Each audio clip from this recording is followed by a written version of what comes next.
तो हेलो दोस्तों, कैसे हैं आप सभी। आई होप कि आप सभी स्वस्थ होंगे, मस्त होंगे और अपने अपने कार्य में व्यस्त होंगे।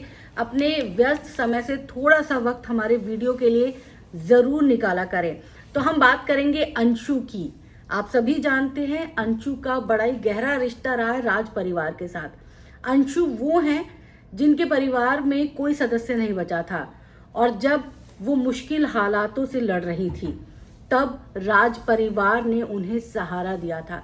कहते हैं ना कि डूबते को एक तिनके का सहारा होता है, तो वो तिनका राज परिवार बना था। राज परिवार में अप्सरा मॉम जो हैं उन्होंने अपनी बेटी सा दर्जा दिया था अंशु को। लेकिन कुछ मतभेद हुए जो कि हर परिवार में होते हैं। कुछ मतभेद, कुछ मनभेद ना हो तो फिर परिवार होता ही नहीं है वो। तो वही मतभेद हुए थे अंशु के साथ भी। अंशु को कुछ बातें जगत भैया की बुरी लगी, कुछ बातें जगत भाभी की बुरी लगी और इन सब के बीच अंशु ने राज परिवार से अपना रिश्ता तोड़ लिया। राज परिवार को जवाब दे दिया गया कि अब आपसे कोई भी बात ऑनलाइन नहीं की जाएगी, ऑफलाइन बातचीत होगी। ये पूरा जो मामला चल रहा है, आप सभी को पता है कि पिछले 2 महीने से राज परिवार बहुत डिस्टर्ब चल रहा है। हर एक बंदा बहुत टेंशन में है। अप्सरा मॉम से लेकर बहू से लेकर बेटे से लेकर बाप से लेकर हर कोई बहुत ज़्यादा तनाव से गुजर रहा है। ये मुश्किल वक्त था। इस मुश्किल वक्त में राज परिवार को अपनों की ज़रूरत थी। राज परिवार को उन लोगों की ज़रूरत थी जो आके उन्हें सांत्वना दे सके। बहुत सारे क्रिएटर्स वो गए भी थे, अंबाला गए थे राज परिवार का साथ देने के लिए।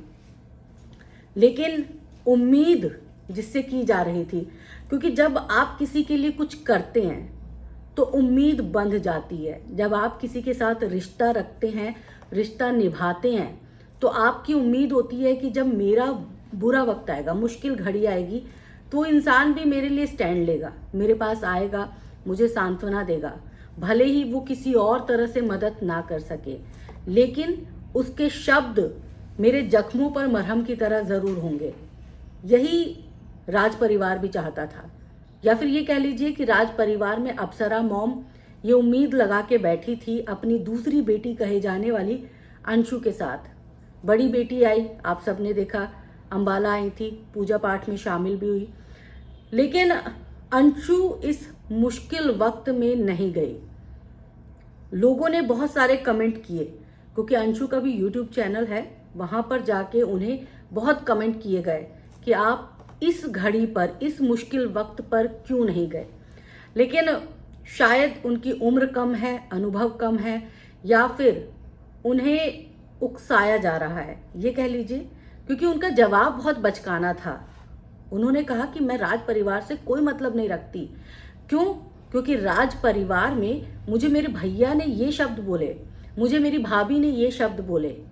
उन्होंने अप्सरा मॉम के प्रति नाराजगी नहीं जताई थी, लेकिन उन्होंने अपने भैया भाभी कहे जाने वाले इंसान के प्रति नाराजगी जताई थी और कहा था कि उस वक्त अप्सरा मॉम मेरे लिए क्यों नहीं खड़ी हुई, उस वक्त मेरी बहन कही जाने वाली पूजा मेरे लिए क्यों नहीं खड़ी हुई।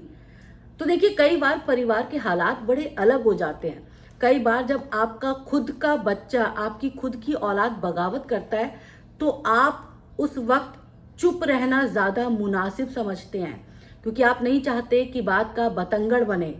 और यही चीज़ें हर परिवार में होती हैं, चली आ रही हैं, सदियों से चली आ रही हैं।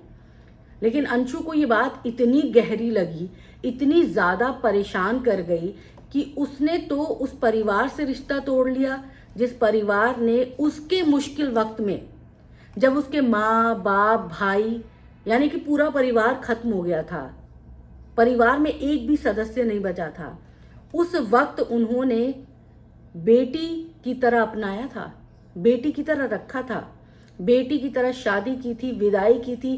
बेटी की तरह जब वो रोई थी अपने ससुराल में, तो वही भाई था जो गया था, वही भाभी थी जो दिलासा देने के लिए गई थी। दिल्ली तक चली गए थे अंबाला, एक फोन कॉल पर।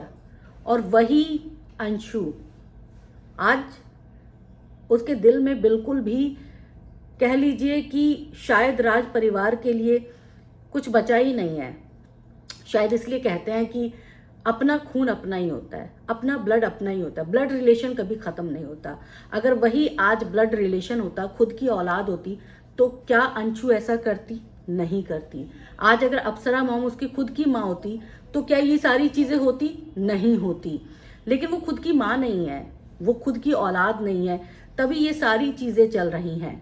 ना वो यहाँ पर इनके जख्मों पर मरहम लगाने गई और ना यहाँ से ये लोग जा पाए। हालांकि इनकी परिस्थिति बहुत अलग है, अभी ये खुद मुश्किल में है, तो ये क्या ही मान मनव्वल करेंगे। और ये कोई सही वक्त भी नहीं है कि मैं रूठी हूं तुम मुझे मनाओ, मैं मुश्किल में हूं लेकिन मैं तो नाराज हूं। ऐसी चीजें नहीं चलती हैं, समाज ऐसे नहीं चलता, रिश्ते ऐसे नहीं चलते हैं। तो अभी आप सबने देखा कि जोश टॉक पे जो है वो अंशु आई थी, वहां पर अंशु के मुंह से एक बार भी राज परिवार का जिक्र तक नहीं हुआ। अभी तक आप सबने देखा कि अंशु कितनी निर्दयी बेरहम बनी रही, और अब जिसने आपके लिए बहुत कुछ किया हो, भले ही उसने 2-4 शब्द गलत भी किए हो, लेकिन आपने उसका नाम ही नहीं लिया, आपने सारा क्रेडिट खा लिया। आज आपकी जिंदगी में आपका पति या आपकी सास है, तो आज आपका पूरा परिवार वो बन चुका है। लेकिन जब आपके साथ कोई नहीं था, कोई आपको अपने साथ ले जाने के लिए तैयार नहीं था, कोई आपके सर के ऊपर छत देने को तैयार नहीं था, कोई आपकी शादी करवाने के लिए तैयार नहीं था, कोई आप पर एक पैनी पैसा खर्च करने के लिए तैयार नहीं था, तब वो राज परिवार ही था जो आगे आया था और उसने अपनी रहमदिली दिखाई थी।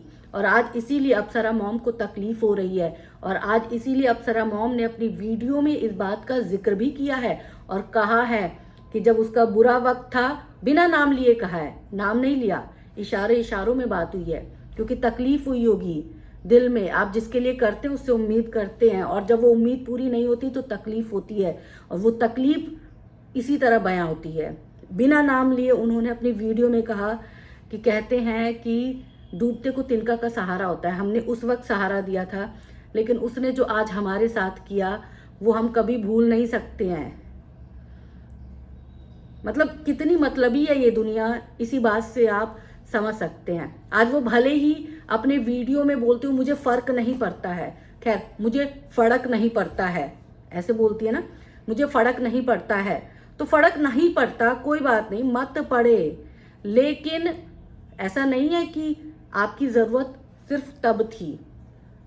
इंसान के साथ बहुत सारी चीजें अच्छी बुरी होती हैं लाइफ में आपको रिश्तों की जरूरत होती है, लाइफ में आप अकेले नहीं रह सकते, तो आपके अकेलेपन को दूर करने के लिए आपके आसपास लोगों की जरूरत होती है, आपको दोस्तों की जरूरत होती है, आपको दुश्मनों की जरूरत होती है।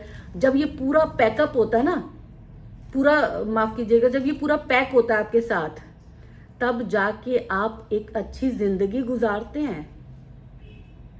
सोचिए कि अगर सिर्फ दोस्त ही दोस्त है, दुश्मन ही नहीं है, तो भी आपकी जिंदगी में कोई रस नहीं होगा।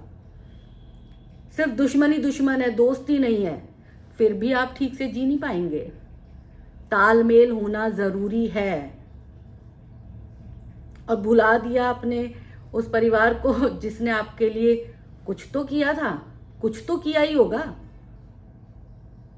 मतलब बहुत कुछ आपको लगता है कि उस परिवार ने मेरे लिए बहुत कुछ नहीं किया, मेरे लिए ये नहीं किया, मेरा यूट्यूब चैनल, ठीक है यूट्यूब पे आपकी मेहनत है, मान लेते हैं, लेकिन कुछ तो किया होगा, यूट्यूब के अलावा भी तो कुछ किया होगा। आज आपकी दुनिया यूट्यूब हो गई है, लेकिन उसके अलावा भी तो उस परिवार ने आपके साथ कुछ तो अच्छा किया होगा। तो कम से कम उसी अच्छाई को याद कर लेना चाहिए था। खैर, आप सबको क्या लगता है कि ये जमाना वाकई में इतना मतलबी हो गया है, ये जमाना इतना ही सेल्फिश हो गया है, यहाँ पर अब लोगों के लिए अच्छा करने की कोई जरूरत नहीं है? कमेंट करके बताइएगा आप सब। और अगर आप सबको ये वीडियो अच्छी लगे तो आप सब लाइक भी कर दीजिएगा, शेयर भी कर दीजिएगा और सब्सक्राइब कर दीजिएगा। जल्दी से जल्दी 50,000 सब्सक्राइबर कर दीजिए मेरे यूट्यूब पर, क्योंकि अब नया साल आने वाला है, तो नए साल पे नया टारगेट होगा। तो अलविदा, एक नई वीडियो के साथ मिलते हैं दोबारा आप सबसे।